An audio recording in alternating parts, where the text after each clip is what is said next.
Hello, I'm David Martina from the Telethon Kids Institute, and in this video I'm going to walk you through this research paper from our team. It looks at the link between alcohol consumption in pregnancy and epigenetic damage in the offspring. And it's a collaboration between researchers at Telethon Kids Institute, the Murdoch Children's Research Institute, Curtin and Deakin Universities, and it was led by PhD student Mitchell Bestry and a postdoctoral researcher Martin Simons. All right, cool. Well, look, alcohol consumption in pregnancy can be potentially harmful for the developing baby, and in the most extreme cases can cause fetal alcohol spectrum disorder, or FASD. FASD is pretty serious lifelong neurodevelopmental affliction. Affects between 7 and 8 persons per 1,000 live births, with a much higher incidence in disadvantaged populations. Now, we really don't have a good understanding of how alcohol in pregnancy can cause damage to the fetus, and in particular, why it causes FASD in some individuals but not others. And it's a really challenging area of research because a few things play into this. Firstly, there's the timing, the dose, and the duration of the alcohol consumption.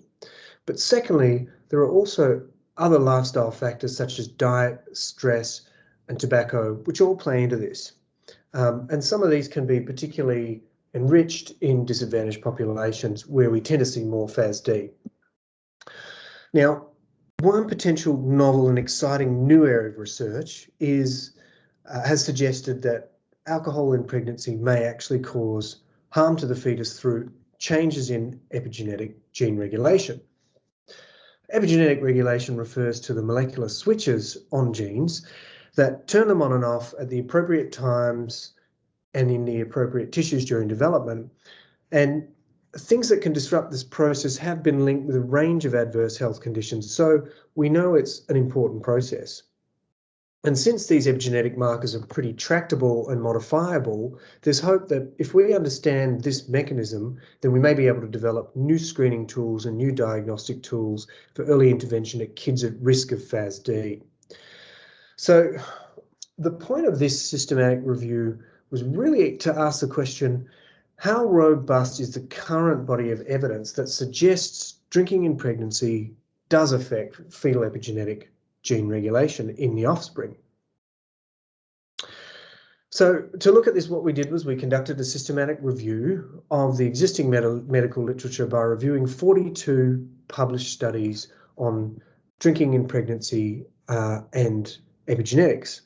So we considered all studies in placental mammals, including rodent and primate models, as well as human studies, in which alcohol consumption was recorded as, and one of the epigenetic markers, DNA methylation, was measured as the primary outcome. So of the 42 studies we reviewed, 26 were animal studies involving about 1,300 animals, and 16 were human studies involving about 6,500 different human subjects. What we found was there was actually a substantial amount of variation in study design. Some of this was related to the pattern of drinking consumption in pregnancy, whether it was moderate, whether it was binge level, as well as a lot of variation in the methods used to measure DNA methylation and which tissues were being examined. And that made it really challenging to actually compare across these different studies. We found that actually most studies were subject to moderate to high levels of bias, and in general, there seemed to be very little reproducible effects, either when looking at the effect of total nuclear DNA methylation content or at specific genes, including the imprinted regions like the IGF and H19 locus. So perhaps the most reproducible effect we did observe were in studies of patients with FASD. So these were studies in adolescents from 2 Canadian cohorts, and they did report some overlap in the genes identified in their analysis of the genome from buccal cheek swabs from these individuals.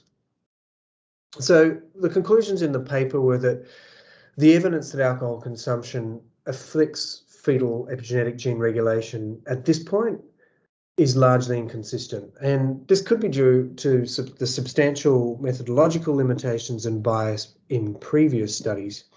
There was some signal in the adolescents with FASD, but it's not clear yet whether this is actually related to the exposure or whether this reflects having FASD per se.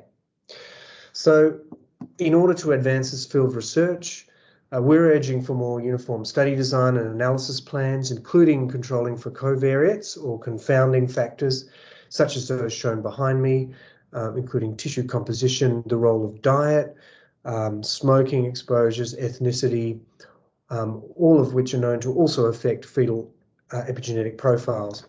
And employing designs like case control or case cohort designs that can limit some of this potential confounding is really what's needed. So all of this is described in more detail in the paper, so check it out, and thank you for your attention.